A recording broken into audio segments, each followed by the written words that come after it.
The Somme, a defining moment in World War I.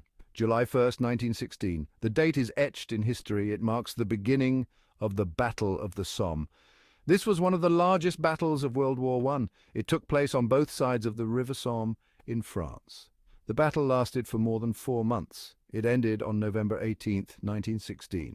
The Somme was a joint operation between British and French forces. They aimed to achieve a decisive victory over the Germans on the Western Front. The significance of the Somme cannot be overstated. It was a turning point in the war. The battle changed how people thought about warfare. It showed the true horror of industrial-scale combat. The Somme became a symbol of the futility and tragedy of war. It left a deep scar on the national psyche of the countries involved, particularly Britain. The battle was massive in scale. The Battle of the Somme pitted the Allied powers against the Central Powers.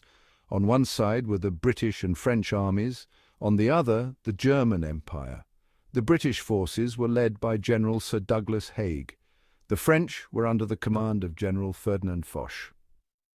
Facing them was the German Second Army, led by General Fritz von Below. The British army at the Somme was largely made up of volunteers. Many were part of the PALS battalions. These were units formed of men from the same towns or workplaces. The idea was to boost morale. But it meant that whole communities could lose their men in a single day. The British forces were a mix of experienced soldiers and new recruits. Many had never seen combat before.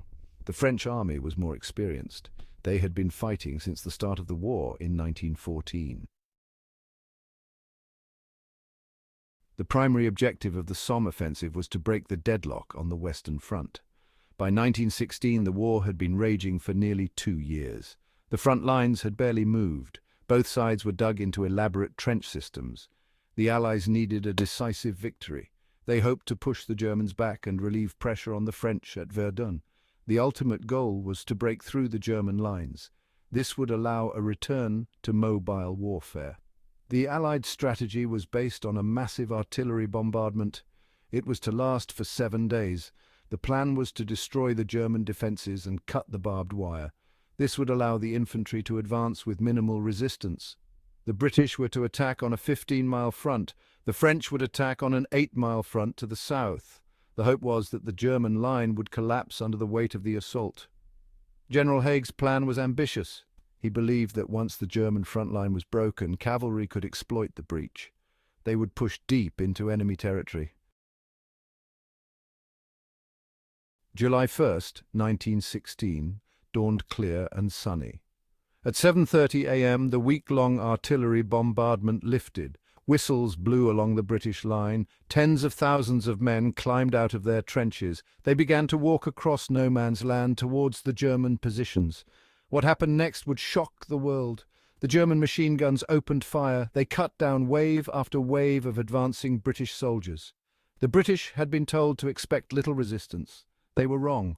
The Germans emerged from their deep dugouts. They manned their positions quickly. Their machine guns were intact. The barbed wire was largely uncut. The British soldiers, laden with heavy packs, were easy targets. They were mown down in their thousands. By the end of the day, nearly 60,000 British soldiers were casualties. Of these, about 20,000 were dead. The tragedy was compounded by communication problems. News of the disaster took hours to reach the commanders. Section 5. Key battles and turning points. As the Battle of the Somme dragged on, several key engagements stood out. One was the Battle of Pozières. It lasted from July 23rd to September 5th. Australian forces captured and held this strategically important village. The fighting was intense. The Australians suffered over 23,000 casualties, but they denied the Germans a vital observation point over the battlefield. Another significant action was the Battle of Delville Wood. South African troops were ordered to hold at all costs. They did so for 6 days. They faced constant artillery bombardment and German counterattacks. By the end, only 142 men of the original 3,000 remained. The wood was reduced to splinters, but the South Africans had not given up an inch of ground. The Battle of Flers-Courcelette, from September 15th to 22nd, saw a major innovation. Tanks were used in battle for the first time. The British deployed 49 tanks. They hoped these new weapons would break the stalemate. The tanks had some success. Section 6. Tanks and Technology, Innovations on the Battlefield. The Battle of the Somme saw the debut of several technological innovations. The most famous was the tank. The British Mark I tank first saw action on September 15, 1916. These early tanks were slow and unreliable, but they showed the potential to break through enemy lines. The Germans were initially shocked by these landships. However, they quickly developed tactics to counter them. Aircraft played a larger role than in previous battles. Both sides used planes for reconnaissance. They also engaged in aerial combat. The famous German pilot Manfred von Richthofen, the Red Baron, began his career during the Somme. The battle saw the first use of formation flying. This tactic would become standard in future air warfare. Artillery techniques also evolved during the battle. The French perfected the creeping barrage. This involved artillery fire moving just ahead of advancing infantry. Section 7. Notable figures of the Somme. Several key figures played important roles in the Battle of the Somme. General Sir Douglas Haig was the British commander-in-chief. He has been both criticised and defended for his conduct of the battle. Haig believed in the strategy of attrition. He thought that wearing down the German army was the path to victory. His critics say he was callous about casualties.